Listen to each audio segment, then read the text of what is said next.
ಸುಮಾರು ಜನ weight loss ಮಾಡೋದಕ್ಕೆ ಸೀಕ್ರೆಟ್ಗಳನ್ನ ಹುಡುಕ್ತಾ ಇರ್ತಾರೆ. ಬಟ್ ನಿಮ್ಗೆ ರಿಯಾಲಿಟಿ ಏನ್ ಗೊತ್ತಾ? ನಿಮ್ಮ ಪ್ರಾಸೆಸ್ ಬೋರಿಂಗ್ ಆಗಿಲ್ಲ ಅಂತ ಹೇಳಿದ್ರೆ, ನಿಮ್ಮ ವೆಯ್ಟ್ ಲಾಸ್ ಬೋರಿಂಗ್ ಆಗಿಲ್ಲ ಅಂತ ಹೇಳಿದ್ರೆ ನಿಮ್ಮ ವೆಯ್ಟ್ ಲಾಸ್ ಆಗಲ್ಲ.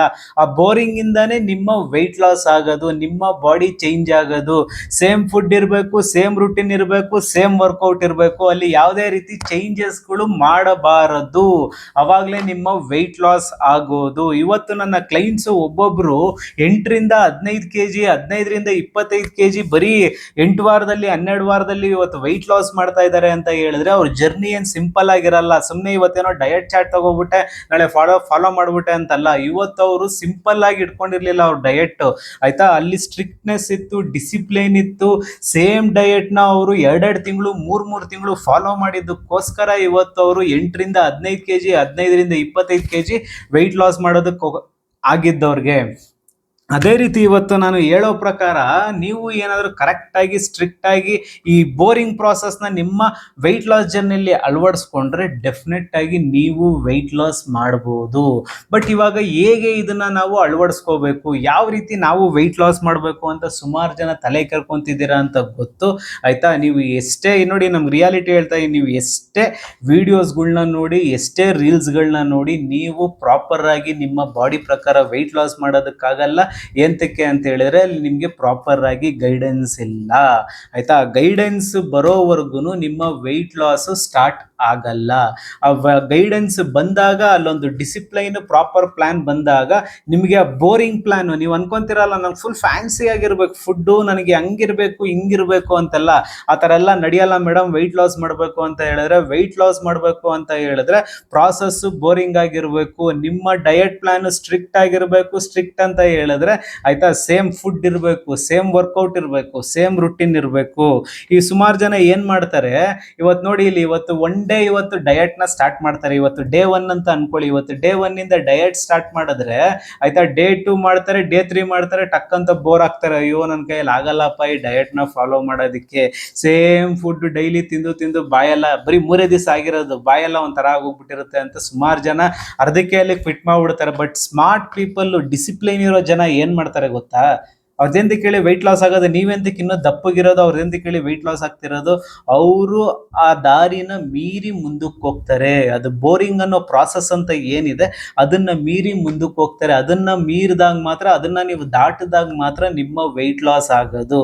ಅವರು ಇಲ್ಲಪ್ಪ ನನಗೆ ಬೋರ್ ಆಯ್ತು ಅಂತ ಬಿಟ್ಟಿಲ್ಲ, ಮತ್ತೆ ಅದೇ ಫುಡ್ನ ಫಾಲೋ ಮಾಡಿದ್ರು, ಅದೇ ಡಿಸಿಪ್ಲೈನ್ನ ಫಾಲೋ ಮಾಡಿದ್ರು, ಡೈಲಿ ವರ್ಕೌಟ್ ಮಾಡ್ಕೊಂಡು ಹೋಗ್ತಿದ್ರು. ಇವತ್ತು ನನ್ನ ಕ್ಲೈಂಟ್ಸ್ನು ಅದನ್ನ ಮಾಡಿ, ನೀವು ಇಲ್ಲಿ ಬರ್ತಿರ್ಬೋದು, ನಾನು ಇಲ್ಲಿ ಹಾಕ್ತಾ ಇರ್ತೀನಿ, ಇಮೇಜಸ್ ಹಾಕ್ತಾ ಇರ್ತೀನಿ, ನೀವು ನೋಡ್ಕೊಳ್ಳಿ ಅವ್ರ ಟ್ರಾನ್ಸ್ಫಾರ್ಮೇಶನ್ ಎಲ್ಲ, ಆಯ್ತಾ?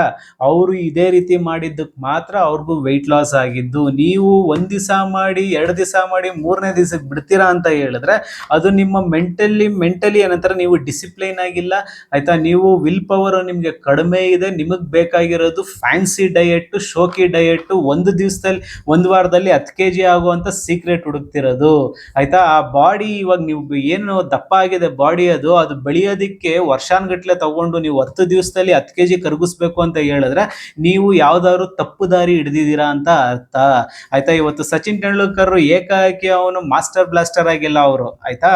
ಇವತ್ತು ಶಿಖರದಲ್ಲಿ ಇದ್ದಾರೆ ಅಂತ ಹೇಳಿದ್ರೆ ಅವರು ಕಷ್ಟಪಟ್ಟಿದ್ದಕ್ಕೆ, ಅವರು ವರ್ಷಾನುಗಟ್ಲೆ ಪ್ರಾಕ್ಟೀಸ್ ಮಾಡಿದ್ದಕ್ಕೆ ಅವರು ಇವತ್ತು ಏನಂತಾರೆ ನಂಬರ್ 1 ಕ್ರಿಕೆಟರ್ ಆಗಿರೋದು, ಇವತ್ತು ಗಾಡ್ ಆಫ್ ಕ್ರಿಕೆಟ್ ಆಗಿರೋದು. ನೀವು ಅಷ್ಟೇ, ನೀವು ನಿಮ್ಮ ಬಾಡಿನ ದಪ್ಪದಿಂದ ಸಣ್ಣ ಆಗಬೇಕು ಅಂತ ಹೇಳಿದ್ರೆ ಅದು 1 ದಿವಸ 2 ದಿವಸದ 3 ದಿವಸದ ಕತೆ ಅಲ್ಲ, ಒಂದು ಪ್ರಾಸೆಸ್ ಇರಬೇಕು.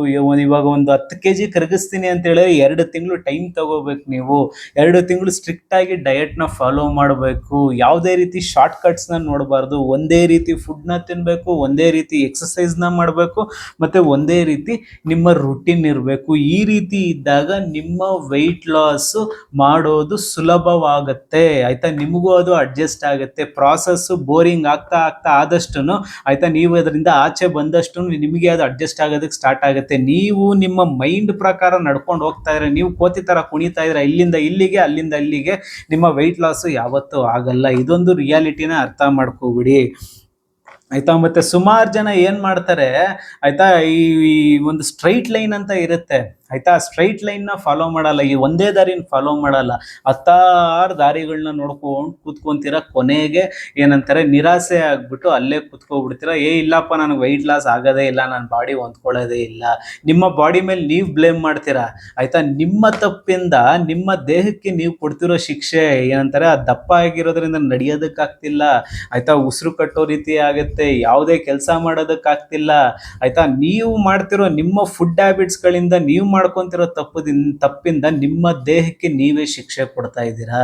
ಆಯ್ತಾ, ಇವಾಗ ನೀವು ಎಷ್ಟು ರುಚಿಯಾಗಿ ಏನಂತಾರೆ ಜಂಕ್ ಫುಡ್ಗಳು ಆ ಫುಡ್ಗಳ ತಿಂದು ಇವಾಗ ಬೆಳೆಸ್ಕೊಂಡಿದ್ರು ಆ ದೇಹನ, ಆ ಕರಗಿಸ್ಕೋಬೇಕು ಅಂತ ಹೇಳಿದ್ರು ಅಷ್ಟೇ ಖುಷಿಯಾಗಿ ನೀವು ಅದನ್ನ ಫಾಲೋ ಮಾಡ್ಕೊಂಡು ಕರಗಿಸ್ಬೇಕು ತಾನೆ. ಅದನ್ನ ಬಿಟ್ಟು ನೀವು ಶಾರ್ಟ್ ಕಟ್ಸ್ಗಳು, ಸೀಕ್ರೆಟ್ಸ್ಗಳು, ಆಯ್ತಾ, ಇವಾಗ ನಿಮ್ಗಲ್ಲಿ ಪಾನಿಪುರಿ ಇರುತ್ತೆ, ಗೋಬಿ ಮಂಚೂರಿ ಇರುತ್ತೆ, ಇನ್ನೊಂದಿರುತ್ತೆ, ಇದನ್ನೆಲ್ಲ ತಿನ್ಬೇಕಾದ್ರೆ ಇರೋ ಖುಷಿ ಅದೇ ಸಿಂಪಲ್ ಆಗಿರೋ ಡಯಟ್ ಫುಡ್, ಮನೆ ಫುಡ್ ತಿನ್ನೋದಕ್ಕೆ ಎಂತಕ್ಕಿಲ್ಲ ಖುಷಿ. ನಿಮಗೆ ಬೇಕಾಗಿರೋದು ಖುಷಿ ಅಷ್ಟೇ, ಶಾರ್ಟ್ ಕಟ್ ಜಂಕ್. ಆಯ್ತಾ, ನಿಮ್ಗೆ ಯಾವುದೇ ರೀತಿ ಸ್ಟ್ರಿಕ್ಟ್ನೆಸ್, ಡಿಸಿಪ್ಲೈನ್, ಮನೆಯಲ್ಲೇ ಮಾಡುವಂತ ಆಹಾರ ಫುಡ್ಗಳೆಲ್ಲ ನಿಮ್ಗೆ ಇಷ್ಟ ಆಗಲ್ಲ. ಆಯ್ತಾ, ಈ ರೀತಿ ಮೈಂಡ್ ಸೆಟ್ ಇಟ್ಕೊಂಡ್ರೆ ನೀವು ವೆಯ್ಟ್ ಲಾಸ್ ಮಾಡೋದಕ್ಕಾಗಲ್ಲ. ಈ ಜಂಕ್ ಫುಡ್ ಇಂದ ನೀವು ಮನೆ ಫುಡ್ ಬರಲೇಬೇಕು. ನೀವು ಅನ್ಬೋದು ಸರ್ ನಮ್ಮ ಮನೆ ಫುಡ್ ತಿನ್ನೋದು ಸರ್, ಜಂಕ್ ಫುಡ್ ಎಲ್ಲ ಏನು ಜಾಸ್ತಿ ಮನೆ ಫುಡ್ ಅಂದ್ರೆ ಏನ್ ಮಾಡ್ತೀರಾ ನೀವು? ಆಯ್ತಾ, ಅಲ್ಲೂ ಸ್ವೀಟ್ಗಳು ಮಾಡ್ಕೊಂಡು ತಿನ್ನೋದು, ಮನೆಯಲ್ಲಿ ಬಾಯಿ ಕಂಟ್ರೋಲ್ ಇಲ್ಲ. ಆಯ್ತಾ, ಈ ಕಂಟ್ರೋಲ್ ಎಲ್ಲ ಯಾವಾಗ ಬರೋದು? ಆಯ್ತಾ, ನಿಮ್ಗೆ ಬೋರ್ ಆಗ್ಬೇಕು ಫಸ್ಟ್. ಒಂದೇ ಫುಡ್ ತಿಂದು ತಿಂದು ತಿಂದು ಬೋರ್ ಆಗಿ ನಿಮ್ಮ ನಾಲ್ಗೆನ, ನಿಮ್ಮ ಮೈಂಡ್ನ ಕಂಟ್ರೋಲಿಗೆ ತರಬೇಕು. ಆ ಕಂಟ್ರೋಲಿಗೆ ತರೋ ಕೆಲಸನೇ ಆಯ್ತಾ ನಾವು ಗೈಡೆನ್ಸ್ ಕೊಡೋದು, ಎಸ್ಪೆಷಲಿ ವೆಯ್ಟ್ ಲಾಸ್ ಮಾಡೋರಿಗೆ. ಆಯ್ತಾ, ಅವ್ರಿಗೆ ಆ ಕಂಟ್ರೋಲ್ ಬರಬೇಕು ಅಂತಾನೆ ಡಯಟ್ ಚಾರ್ಟ್ನ ರೆಡಿ ಮಾಡ್ಕೊಡೋದು, ಪ್ರತಿನಿತ್ಯ ಅವ್ರ ಗೈಡೆನ್ಸ್ ಕೊಡೋದು. ತಪ್ಪಿದ್ದಾಗ ಆನ್ ಫೇಸು ಡೈರೆಕ್ಟ್ ಆಗಿ ಅವ್ರಿಗೆ ಹೇಳೋದು, ನೀವು ತಪ್ಪು ಮಾಡ್ತಾ ಇದ್ದೀರಾ, ಇದನ್ನ ಸರಿ ಮಾಡ್ಕೊಳ್ಳಿ, ಅಲ್ಲಿವರೆಗೂ ನಿಮ್ಮ ವೆಯ್ಟ್ ಲಾಸ್ ಆಗಲ್ಲ ಅಂತ. ಅದನ್ನ ಸರಿ ಮಾಡ್ಕೊಂತಾರೆ, ಒಂದೊಂದೇ ಪ್ರಾಸೆಸ್ನ ತಿದ್ಕೊಂತಾರೆ. ನಾವು ಅದನ್ನ ತಿದ್ದಿ ಅವ್ರಿಗೆ ವೆಯ್ಟ್ ಲಾಸ್ ಮಾಡಿಸ್ತೀವಿ. ಆಯ್ತಾ, ಸುಮಾರು ಜನ ಜಾಸ್ತಿ ತಲೆ ಕೆಡಿಸ್ಕೋಬೇಡಿ, ವೆಯ್ಟ್ ಲಾಸ್ ಮಾಡೋದು ಕಷ್ಟನ, ಅಯ್ಯೋ ನನ್ನ ಕೈಯಲ್ಲಿ ಆಗೋದೇ ಇಲ್ಲ ಅಂತ. ಆಗದೇ ಇರೋದು ಏನೂ ಇಲ್ಲ ಈ ಪ್ರಪಂಚದಲ್ಲಿ. ಆಯ್ತಾ, ಎಲ್ಲಾನು ಸಾಧ್ಯ, ಬಟ್ ನಾವು ಪ್ರಯತ್ನ ಪಡಬೇಕು. ಪ್ರಯತ್ನ ಪಟ್ಟಿಲ್ಲ ಅಂತ ಹೇಳಿದ್ರೆ ನಮ್ಮ ವೆಯ್ಟ್ ಲಾಸ್ ಏನಂತಾರೆ ಕನ್ಸಾಗೆ ಉಳ್ಕೊಬಿಡುತ್ತೆ ಹೊರತು ಅದು ನನ್ಸಾಗೋದಕ್ಕೆ ಸಾಧ್ಯನೇ ಇಲ್ಲ. ಹೌದು, ನೀವು ಇವತ್ತು ಮೊದಲನೇ ದಿವಸ ಸ್ಟಾರ್ಟ್ ಮಾಡಿದ್ರೆ ನೀವು 2 ತಿಂಗಳು 3 ತಿಂಗಳವರೆಗೂ ಕಂಟಿನ್ಯೂಸ್ಲಿ ನೀವು ಹೆಲ್ದಿ ಫುಡ್ನ ತಿನ್ಕೊಂಡು, ಸೇಮ್ ಫುಡ್ನ ತಿನ್ಕೊಂಡು, ಸೇಮ್ ವರ್ಕೌಟ್ನ ಮಾಡಿಕೊಂಡು, ಸೇಮ್ ರುಟೀನ್ನ ಫಾಲೋ ಮಾಡಿನೇ ನೀವು ವೆಯ್ಟ್ ಲಾಸ್ ಮಾಡಬೇಕು. ಇದು ರಾಜದಾರಿ, ರಾಜಮಾರ್ಗ. ನೀವು ರಾಜಮಾರ್ಗನೇ ಹಿಡಿಬೇಕು ಹೊರತು ಯಾವುದೋ ಕತ್ತೆ ದಾರಿನೆಲ್ಲ ಹಿಡ್ಕೊಂಡು ನಾನು ಹೋಗಿ ನನ್ನ ಗೋಲ್ನ ಅಚೀವ್ ಮಾಡ್ತೀನಿ ಅಂತ ಹೇಳಿದ್ರೆ ಕೊನೆಗೆ ಯಾವ್ದಾದ್ರು ಒಂದು ಹಳ್ಳಕ್ಕೆ ಬೀಳ್ತೀರಾ, ಮತ್ತೆ ಸೇಮ್ ಅದೇ ಪೊಸಿಷನ್ಗೆ ಬರ್ತೀರಾ. ಹಾವು ಏಣಿ ಆಟ ಆಡೋ ಬದಲು ಆಯ್ತಾ, ಒಂದು ದಾರಿ ಹಿಡ್ಕೊಳ್ಳಿ, ಅದೇ ದಾರಿನ ಫಾಲೋ ಮಾಡಿ, ನಿಮ್ಮ ವೆಯ್ಟ್ ಲಾಸ್ ಅನ್ನು ಆರಾಮಾಗಿ, ಹೆಲ್ದಿಯಾಗಿ, ನೀಟಾಗಿ ಆಗುತ್ತೆ. ಆಯ್ತಾ, ಬಟ್ ಪ್ರಾಸೆಸ್ ಸ್ಲೋ ಇರ್ಬೋದು. ಸುಮಾರು ಜನ ಸರ್ ನಾನು ಫಾಸ್ಟ್, ಅದೇನ್ರಿ ಫಾಸ್ಟ್ ಫಾಸ್ಟ್ ಫಾಸ್ಟ್? ಸುಮಾರು ಜನ ಹೇಳೋದು ಸರ್ ನಾನು ಫಾಸ್ಟಾಗಿ ಆಗ್ಬೇಕು ವೆಯ್ಟ್ ಲಾಸ್, ವೆಯ್ಟ್ ಗೇನ್ ಮಾಡ್ಬೇಕಾದ್ರೆ, ದಪ್ಪ ಆಗ್ಬೇಕಾದ್ರೆ ಅವಾಗ ಇರ್ಲಿಲ್ವ ಜ್ಞಾನ ಅದು? ಇಲ್ಲಪ್ಪ ನಾನು ವೆಯ್ಟ್ ಗೇನ್ ಆಗ್ತಾ ಇದ್ದೀನಿ, ಅಟ್ಲೀಸ್ಟ್ ಒಂದು 60 kg ಇದ್ದವ್ರು 70 kg ಬಂದಾಗ ಅವಾಗಾದ್ರೂ ಎಚ್ಚೆತ್ಕೋಬೇಕಾಗಿತ್ತು. ಸುಮಾರು ಜನ ಏನ್ ಮಾಡ್ತಾರೆ, 100 kg ಆಗೋವರೆಗೂ ಕಾಯ್ಕೊಂಡು ಕೂತ್ಕೊಂತಾರೆ. ಇರಪ್ಪ ನಾನು 100 kg ಆದ್ಮೇಲೆ ಬೇಕಾದ್ರೆ ವೆಯ್ಟ್ ಲಾಸ್ ಮಾಡೋಣ ಅಂತ. ಅವಾಗ ಅಷ್ಟು ಸ್ಲೋ ಆಗಿ 1.5 ವರ್ಷ 2 ವರ್ಷ ಅದನ್ನ ದಪ್ಪ ಮಾಡಿ ದಷ್ಟಪುಷ್ಟ ಮಾಡಿ, ಇವಾಗ ಏಕಾಏಕಿ ನನಗೆ 2 ವಾರದಲ್ಲಿ, 1 ತಿಂಗಳಲ್ಲಿ, 1.5 ತಿಂಗಳಲ್ಲಿ 100 kg ಕರಗಬೇಕು ಅಂತ ಹೇಳಿದ್ರೆ ಯಾವ ಲೆಕ್ಕಾಚಾರ ಅದು? ಎಲ್ಲಿದ್ದೀರಾ ನೀವು? ಯಾವ ಯೂನಿವರ್ಸ್ ಅಲ್ಲಿ ಇದ್ದೀರಾ ನೀವು? ಆಯ್ತಾ, ದಯವಿಟ್ಟು ಒಂದು ಅರ್ಥ ಮಾಡ್ಕೋಬೇಕು ನೀವು.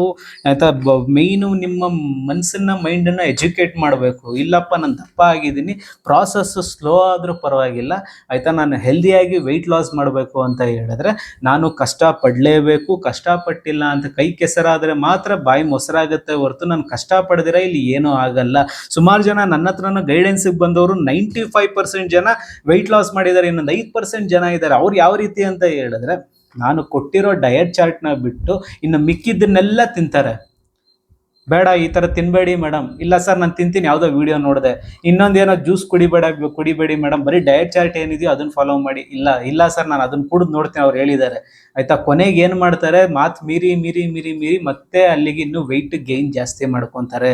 ಮತ್ತೆ ಅವರು ತಪ್ಪು ಅರಿವಾಗಿ, ಸರ್ ನನಗೆ ಈ ರೀತಿ ಆಗೋಗಿದೆ, ಇವಾಗ ಮತ್ತೆ ನಾನು ತಪ್ಪು ಮಾಡಲ್ಲ ಅಂದ್ಬಿಟ್ಟು ಆ ತಪ್ಪನ್ನ ತಿದ್ಕೊಂಡು ಇವತ್ತು ಅವ್ರು ಫಾಲೋ ಮಾಡಿದಾಗ, ಇಲ್ಲೊಬ್ರದ್ದು ಫೋಟೋ ನೋಡ್ತಿರ್ಬೋದು, ಅವರು ಇದೇ ತಪ್ಪು ಮಾಡ್ತಾ ಇದ್ರು, ಇವತ್ತು ಅವರು ವೆಯ್ಟ್ ಲಾಸ್ ಮಾಡೋದಕ್ಕೆ ಈಸಿ ಆಯಿತು. ಆಯಿತಾ? ಒಂದು ವೆಯ್ಟ್ ಲಾಸ್ ಮಾಡೋ ಪ್ರಾಸೆಸ್ಸು ಬೋರಿಂಗ್ ಆಗಿರುತ್ತೆ, ಡಿಸಿಪ್ಲೈನ್ ಆಗಿರುತ್ತೆ, ಸ್ಟ್ರಿಕ್ಟ್ ಆಗಿರುತ್ತೆ. ಆಯಿತಾ? ಅದೇ ರೀತಿ ಅದನ್ನು ನಿಮ್ಗೆ ಹೇಳ್ಕೊಡೋ ಅಂಥ ಗೈಡೆನ್ಸ್ ಕೊಡೋ ಅಂಥವ್ರು ಸ್ಟ್ರಿಕ್ಟ್ ಆಗೇ ಇರ್ತಾರೆ, ಡಿಸಿಪ್ಲೈನ್ ಆಗೇ ಇರ್ತಾರೆ. ನೀವು ಅಂಥವ್ರ ಹತ್ರ, ಆಯಿತಾ, ಇವಾಗ ನಾನು ಕೊಡೋ ಅಂಥ ಗೈಡೆನ್ಸು ಅಷ್ಟೇ ಡಿಸಿಪ್ಲೈನ್ ಆಗೇ ಇರೋದು. ನಾನು ಸುಮ್ಮನೆ ಕಾಟಾಚಾರಕ್ಕೆ ನಿಮಗೆ ಗೈಡೆನ್ಸ್ ಕೊಡೋದು, ಇಲ್ಲ ಡಯಟ್ ಚಾರ್ಟ್ ಮಾಡ್ಕೊಡೋದು ಆ ರೀತಿ ಮಾಡಲ್ಲ. ನಿಮಗೂ ಆ ಸೀರಿಯಸ್ನೆಸ್ ಇರಬೇಕು, ಆ ರೆಸ್ಪಾನ್ಸಿಬಿಲಿಟಿ ಇರಬೇಕು. ಅದು ಬಂತು ಅಂತ ಹೇಳಿದ್ರೆ ನನ್ನ ಹತ್ರ ಬಂದು ನೀವು ಗೈಡೆನ್ಸ್ ತಗೊಂಡು ನೀವು ವೆಯ್ಟ್ ಲಾಸ್ ಜರ್ನಿನ ಫಾಲೋ ಮಾಡ್ಬೋದು, ಸ್ಟ್ರಿಕ್ಟ್ ಆಗಿ, ಡಿಸಿಪ್ಲೈನ್ ಆಗಿ. ನಿಮ್ಮ ಬಾಡಿಯಿಂದ ನೀವು ಈ ಬಾಡಿಗೆ ಚೇಂಜ್ ಆಗಬೇಕು ಅಂತ ಹೇಳಿದ್ರೆ ಮೈಂಡ್ ಸೆಟ್ನ ಫಿಕ್ಸ್ ಮಾಡಿಕೊಂಡು, ಆಯಿತಾ, ನನ್ನ ಜೊತೆ ನೀವು ಜಾಯ್ನ್ ಆಗಿ ನಿಮ್ಮ ವೆಯ್ಟ್ ಲಾಸ್ ಜರ್ನಿನ ಶುರು ಮಾಡಿ. ಜಾಸ್ತಿ ಯೋಚನೆ ಮಾಡಬೇಡಿ, ಆಯಿತಾ? ವೆಯ್ಟ್ ಲಾಸ್ ಅನ್ನೋದು, ಆಯಿತಾ, ಆರಾಮಾಗಿ ಮಾಡ್ಬೋದು. ಬಟ್ ಡಿಸಿಪ್ಲೈನ್, ಸ್ಟ್ರಿಕ್ಟ್ನೆಸ್ನ ಹಿಡ್ಕೊಂಡು, ಆ ಬೋರಿಂಗ್ ಆಗೇ ಆಗುತ್ತೆ, ಸೇಮ್ ಫುಡ್ ತಿನ್ನಲೇಬೇಕು. ಆಯಿತಾ? ಅದನ್ನು ತಗೊಂಡು, ಆಯಿತಾ, ಒಂದು 2 ತಿಂಗಳು 3 ತಿಂಗಳು ಅಷ್ಟೇ ಕಷ್ಟಪಡಬೇಕಾಗಿರೋದು. ಆದಮೇಲೆ ನೀವು ಇಷ್ಟ ಬಂದಿದ್ದ ಫುಡ್ನ ತಿನ್ಬೋದು. ದಯವಿಟ್ಟು ನಿಮ್ಮ ದೇಹನ ಫಸ್ಟು ಆರೋಗ್ಯವಾಗಿ ಇಟ್ಕೋಬೇಕು ಅಂದರೆ ವೆಯ್ಟ್ ಲಾಸ್ನ ನೀವು ಮಾಡಲೇಬೇಕು. ಇದೇ ರಿಯಾಲಿಟಿ. ಆಯಿತಾ? ಇದೇ ರೀತಿ ನಿಮಗೆ ಡಿಸಿಪ್ಲೈನ್ ವಿಡಿಯೋಸು, ಹೆಲ್ತ್ ರಿಲೇಟೆಡ್ ವಿಡಿಯೋಸ್ಗಳು ಬೇಕು ಅಂದಾಗ ನನ್ನ ಚಾನಲ್ನ ಸಬ್ಸ್ಕ್ರೈಬ್ ಮಾಡ್ತಾ ಇರಿ. ನೀವು ಏನಾದ್ರು ಜಾಯ್ನ್ ಆಗಬೇಕು ಅಂತ ಹೇಳಿದ್ರೆ ವೆಯ್ಟ್ ಲಾಸ್ ಜರ್ನಿಗೆ ಇಲ್ಲಿ ಬರ್ತಿರೋ ನಂಬರ್ಗೆ ನೀವು ಮೆಸೇಜ್ ಮಾಡ್ಬೋದು. Thank you so much.